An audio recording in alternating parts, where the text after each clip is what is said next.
Hello everyone, चलिए देखते हैं कल का मार्केट कहाँ मूव कर सकता है, क्या अप्रोच होना चाहिए हमारा कल के लिए। Nifty daily basis time frame पे अगर देखेंगे तो एक काइंड ऑफ डोजी कैंडल में क्लोजिंग दिया है। काइंड ऑफ आपको एक प्राइस पैटर्न यहाँ पे दिख रहा होगा, क्योंकि हमने कल भी डिस्कशन किया था। इधर ये एन पैटर्न बनाने के लिए जाएगा या फिर यहाँ से कुछ एम पैटर्न बनाएगा, राइट। तो अभी हम लोग उसी स्टेज में चल रहे हैं, तो अभी अब कुछ कन्फर्मेशन है नहीं ट्रेंड का। सेम बैंक निफ्टी अगर देखेंगे तो एक डोजी कैंडल रेड कलर का क्लोज किया है, थोड़ा नेगेटिव क्लोज किया है। पहले निफ्टी देख लेते हैं 15 मिनट टाइम फ्रेम पे, बिकॉज हमने जो प्लानिंग किया था मार्केट वैसा ही कुछ एक्ट किया ऑलमोस्ट वीकेंड से। बिकॉज हमारा सिंपल सा जोन था, अगर यहाँ पे कुछ ब्रेक ओपन होता है एंड डायरेक्टली ब्रेकआउट देता है तो ही हम इंटरेस्टेड रहेंगे। अगर ये टाइम पास करेगा तो हम लोग मार्केट को समझ लेंगे कि नेगेटिव है। मार्केट खुला, इमीडिएटली ब्रेक डाउन किया एंड वॉलेटिलिटी थी, क्योंकि आज इंडिया विक्स भी आप देखोगे तो लगभग 7-8% से बढ़ा है। तो वॉलेटाइल था मार्केट, जितना 2 कैंडल में यहाँ पे फॉल आया था नेक्स्ट 3 कैंडल में पूरा कवर हो गया, राइट। बट इमीडिएटली फिर से नीचे आ गया and through out the day ये फिर आपको साइडवेज दिख रहा है, थोड़ा बहुत ऊपर की तरफ बढ़ते हुए। तो ये हमारे लिए कंसर्निंग नहीं है, क्योंकि ये बाइंग अभी हुआ नहीं है। एक सिंपल सा ऑब्जर्वेशन अगर आप देखोगे तो यहाँ पे अभी आपको एक ट्रेंड लाइन बनती हुई दिख गई, राइट। अभी ये एक ट्रेंड लाइन है, और अगर मैं जूम आउट कर देता हूँ तो नीचे से एक ट्रेंड लाइन आप यहाँ कहीं से देख सकते हो कि यहाँ पे भी एक ट्रेंड लाइन है। तो अभी एक ट्रायंगल पैटर्न तो बन रहा है, बट कहाँ ब्रेकआउट देगा या ब्रेक डाउन देगा वो देखना पड़ेगा अभी हम लोग को। क्योंकि पॉसिबिलिटी क्या है, देखिए जितना मैंने ये सब ट्रेड किया है या फिर मैंने जितना इसको एनालाइज़ किया है, अक्सर क्या होता है ना कि यहाँ कहीं ब्रेकआउट देता है ना, एक फेलियर ज़्यादा कर बनता है। तो हम भी कल पहले यही प्लान करेंगे, देखेंगे ब्रेकआउट कैसा हो रहा है। फॉर एग्जांपल कल सीधे गैप अप खुल जाता है, ठीक है, एंड यहाँ पे आके कहीं 1-2 कैंडल वेट करता है। प्राइस बिहेवियर देखेंगे, क्या ये विक बना रहा है। अगर ये नीचे की तरह, जैसा अभी यहाँ पे था, ये जो विक लगा रहा था ऊपर चला जा रहा था, राइट। अगर ये 1-2 बार नीचे विक लगा के ऊपर जा रहा है तो हम लोग वेट करेंगे कहीं क्लोजिंग मिलने का। अगर हम लोग को कहीं पॉजिटिव कैंडल ऊपर की तरफ क्लोजिंग मिलता है तो हम लोग इसी डायरेक्शन में प्लान करेंगे, वरना हम लोग सिंपल सा रखेंगे सेलिंग के लिए प्लानिंग। और अभी सेकेंडली अगर ये फ्लैट भी ओपन होता है तो ये रेंज हमारे लिए सेलिंग के लिए ही रहेगा, अनटिल अनलेस कहीं ऊपर क्लोजिंग ना मिल जाए। कल क्लोजिंग का थोड़ा वेट करना, बिकॉज हो सकता है कि एक ब्रेकआउट हो, बड़ा मोमेंटम कर जाए, लेकिन आई विल रिकमेंड या आई विल प्रीफर कि यहाँ पे क्लोजिंग मिले उसके बाद ही कुछ हम लोग प्लान करें। उसके पहले कुछ प्लानिंग होना नहीं चाहिए, बिकॉज मेजोरिटी टाइम में ये ब्रेकआउट फेलियर हो जाता है या फिर यहाँ से रिजेक्शन लेके नीचे की तरफ आ जाता है। तो सिंपल प्लान ऑफ एक्शन रहने वाला है। अगर यहाँ पे कोई ब्रेकडाउन मिलता है हम लोग को, ये ट्रेंड लाइन ब्रेकडाउन का भी वेट कर सकते हो या फिर आप ये रेंज ब्रेकडाउन का भी वेट कर सकते हो। यहाँ पे कुछ एग्रेसिव एंट्री आपका means in the sense of आपका प्रायर एंट्री हो जाएगा, एंड ये ट्रेंड लाइन के नीचे आपका सेफ एंट्री हो जाएगा। एंड टारगेट हमारा सिंपल है, कल एक रेड कैंडल प्लान करेंगे तो 24,200 फर्स्ट टारगेट रहेगा, एंड उसके रिस्पेक्टिवली यहाँ पे उतना रिस्पेक्ट करना नहीं चाहिए। फिर भी हम लोग एक बार कॉशियस रहेंगे इस जोन के आसपास, ठीक है, क्योंकि ये स्विंग अभी रिटेस्ट हुआ नहीं है। बट आइडियली हमारा सेकंड टारगेट 24,000 हो जाना चाहिए। अगर कल को मार्केट डायरेक्शनल होना है तो यहाँ पे पॉसिबिलिटी है कि यहाँ से ब्रेक डाउन कर दे, क्योंकि हम लोग को सिंपल सा ये जो पॉइंट है हम लोग को यहाँ प्रोजेक्ट करना है और उतना हम लोग को टारगेट मिल जाएगा। तो हम लोग कल भी सेलिंग के लिए प्लान करेंगे, अनटिल अनलेस बाइंग के लिए हमें कुछ कन्फर्मेशन ना मिले तब तक हम लोग बाइंग करेंगे नहीं। निफ्टी बैंक देख लेते पहले डेली बेसिस टाइम फ्रेम। हमने इस पे जो एनालाइज़ किया था कि ट्रेंड लाइन सा बनेगा, वो ब्रेक डाउन होगा, एंड वैसा कुछ मूवमेंट हुआ भी आपको देखना मिलेगा। 2 ट्रेड आपको मिला रहेगा वैसे में। एक तो इमीडिएटली पुल हो गया था तो उसमें कुछ आप कुछ कर नहीं पाए होगे, प्रॉफिट दिखा होगा, बट फॉर श्योर ये आप कैप्चर नहीं कर पाओगे मेजोरिटी चांसेस में, बिकॉज हमने ये सिंपल रखा था कि एक ट्रेंड लाइन बन रहा है, ये ब्रेक डाउन होगा तो हम लोग ट्रेड प्लान कर सकते हैं। पहला ट्रेड टारगेट यहाँ रहेगा, एंड वैसा ही कुछ हुआ, पहले टारगेट के आसपास से रिवर्स हुआ, फिर अपने डे हाई के पास जाके इमीडिएटली सेल अप आया, राइट। निफ्टी में यहाँ पे कहीं निफ्टी साइडवेज हो गया था, बट बैंक निफ्टी पहले नीचे की तरफ आ गया एंड उसके बाद ये साइडवेज हुआ।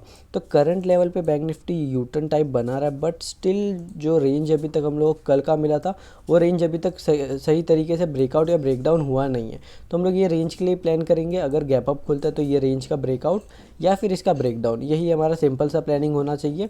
क्योंकि अगर आप डेली बेसिस पे देखोगे तो थोड़ा सा जो सिचुएशन है ट्रिकी सा है। देखिए एक चीज़ मैंने आपको वीडियो में बहुत बार बताया कि 60 पे RSI रहता है, काइंड ऑफ सपोर्ट की तरह काम करता है। तो ये सपोर्ट की तरह कब काम करेगा, अगर कल गैप अप ओपन हो के ये हाई ब्रेक हो जाए। अगर ये हाई ब्रेक होगा तो यहाँ कहीं के जो एसएल्स होंगे या फिर आप बोल सकते जो भी लोगों के पोजीशन होंगे, हो सकता है स्क्वायर ऑफ करेंगे एंड फिर एक पॉजिटिव कैंडल बना देंगे। अगर ये हाई ब्रेक नहीं होता है एंड मार्केट गैप अप खुलने के बाद भी नीचे आके सीधे लो ब्रेक करता है, देन यहाँ पे एक रेड कैंडल देखने को मिलेगा एंड फिर हम लोग को थोड़ा सा और पुल बैक नीचे की तरफ आता हुआ दिखेगा, जो कि हमारा आइडियल टारगेट रखा है हमने 51,400। अगर यहाँ पे आके फिर कुछ बाउंस होता है तो आई एम एक्सपेक्टिंग कि फिर हमें अच्छा खासा रैली ऊपर की तरफ भी देखने को मिल जाए आने वाले टाइम में। बट हम लोग दोनों साइड के लिए प्लान रखेंगे। अगर कल का डे हाई या फिर आज का डे हाई ब्रेक होगा तो ही हम लोग ट्रेड प्लान करेंगे, ठीक है। तो ये रेंज अगर हम लोग रखेंगे तो बेटर रहेगा। ये रेंज 52,800 का रेंज अगर ब्रेकआउट होता है तो ये हम लोग बाइंग के लिए प्लान कर सकते हैं। अभी कल हमने अब एक स्टॉक डिस्कस किया था, उसका नाम था BHEL, ठीक है। एक बार मैं आपको इसका चार्ट दिखा देता हूँ। बहुत ही अच्छा खासा मोमेंटम आया है एंड हमने सिंपल सा डिस्कशन किया था कि यहाँ पे एक पॉजिटिव कैंडल बनाया है एंड आने वाले टाइम में इसमें आई एम एक्सपेक्टिंग 330-340 का टारगेट। एंड आज के टाइम में मोमेंटम कर दिया अच्छा खासा, 2-3% का इसमें गेन आया है। एंड एक और फॉलो थ्रू अगर मिलता है, अगर ये पॉज भी लेता है तो आई एम इन प्रॉफिट। मुझे यहाँ पे आई थिंक सो मैंने इसको कैश में प्लान किया है। मैं स्टॉक ऑप्शन में बहुत कम करता हूँ, ज़्यादातर मेरा इक्विटी ट्रेडिंग ही रहता है। Delivery and position my bad swing trade या पोजिशनल बेसिस पे मैं ट्रेड प्लान करता हूँ अपने।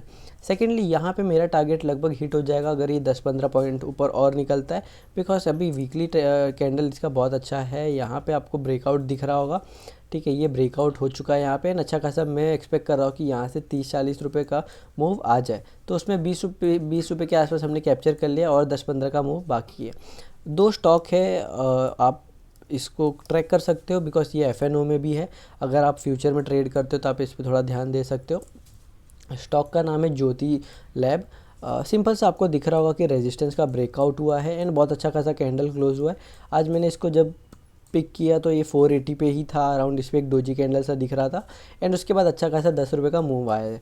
एंड वॉल्यूम भी आप देख रहे रहोगे तो अच्छा खासा बड़ा है, तो इसमें आपको समझ में आ रहा है कि एक फॉलो थ्रू ज़रूर मिल सकता है। एंड हमारा टारगेट होगा 1-2 दिन का 515 के आसपास, बिकॉज कैसा होता है ना, कभी कभी FNO स्टॉक्स में ये सब जो रेजिस्टेंस है वो ज़्यादा रोल प्ले करते हैं। यहाँ पे सेलर्स बैठे होंगे तो फॉर श्योर यहाँ पे आके कहीं थोड़ा नाटक कर सकता है, और अगर डायरेक्टली ब्रेक किया तो फिर हम लोग आने वाले टाइम में 554 का टारगेट देखेंगे। एक स्टॉक है थोड़ा पोजिशनल बेसिस पे आप कैश में प्लान कर सकते हो। कैश में प्लान करने के लिए इसलिए बोल रहा हूँ, ऑप्शन इसका मत लेना। द रीज़न इज़, थोड़ा सा बैकग्राउंड वॉइस को आप इग्नोर करिएगा। देखिए, मैं इसको ऑप्शन में लेने के लिए इसलिए नहीं बोल रहा हूँ बिकॉज ये थोड़ा सा जो सेक्टर है FMCG का, ये थोड़ा स्लो मूविंग सेक्टर है, ठीक है। क्योंकि इसमें क्या होता है ना, न्यूज़ बेसिस या फिर कभी आपको दूसरे सेक्टर में जब प्रेशर दिखेगा तो FMCG में आपको रैली दिखेगी। एक चीज़ आप हमेशा ध्यान दीजिए, अगर कोई भी इक्विटी सेगमेंट में आपको डाउनफॉल दिख रहा है तो दो FMCG sector and pharma sector, ये दो हमेशा रैली करती है। तो आज ये थोड़ा सा अच्छा खासा गेन दिया था, 3% में क्लोज किया है एंड आई एम एक्सपेक्टिंग कि ये जो ब्रेकआउट जोन है यहाँ से एक बड़ा कैंडल बनाएगा यहाँ पे एंड पहला टारगेट हमारा रहेगा 800 रुपये के आसपास। तो इसमें हम लोग फ्यूचर में अगर आप प्लान कर रहे हो तो आप इसका हेज करके आप इसको प्लान कर सकते हो। ओके, माय बैड, ये फ्यूचर में नहीं है, my bad, sorry for that. ये आपको कैश में लेना है एंड कैश में रिकमेंड करना था मुझे। ओके, तो अगर आपको इसको लेना है भी है तो आप इसको कैश में लो एंड इसका आप देखिए 2 आप ऐसे रख सकते हो। इधर आप ये कैंडल को लो रख सकते हो जो कि है 721 या 715 के आसपास, एंड उसके नीचे सेफली अगर आपको जाना है तो 680 का रखना है। तो इसमें आपका देखो SL कितना परसेंटेज का आ रहा है, इट्स अराउंड 8%, राइट। एंड हम लोग पहला अगर आप कुछ टाइम के लिए ले रहे हो तो हम लोग 7-8% 800 रुपये पे लेके निकल जाएंगे, जो कि 1:1 के आसपास है, वरना आप इसको होल्ड भी कर सकते हो। तो ये क्लोजिंग बेसिस पे रहेगा, बाकी आप कोई रिकमेंडेशन नहीं है ये बाइंग सेलिंग का। पहले आप अपना एनालिसिस कर लीजिएगा, उसके बाद ही प्लान करिएगा। मेरे वीडियो में देख के ऐसा नहीं कि आप जाके कल ही के कल कुछ भी क्वांटिटी इसमें उठा लें, है ना। तो आप अपने रिस्क फैक्टर को डिफाइन करते हुए अपना पोजीशन बनाइए। आज की वीडियो में इतना ही। अगर वीडियो इन्फॉर्मेटिव लगती हो आपको तो लाइक एंड शेयर ज़रूर करिए। मिलते कल के वीडियो में, तब तक के लिए गुड बाय।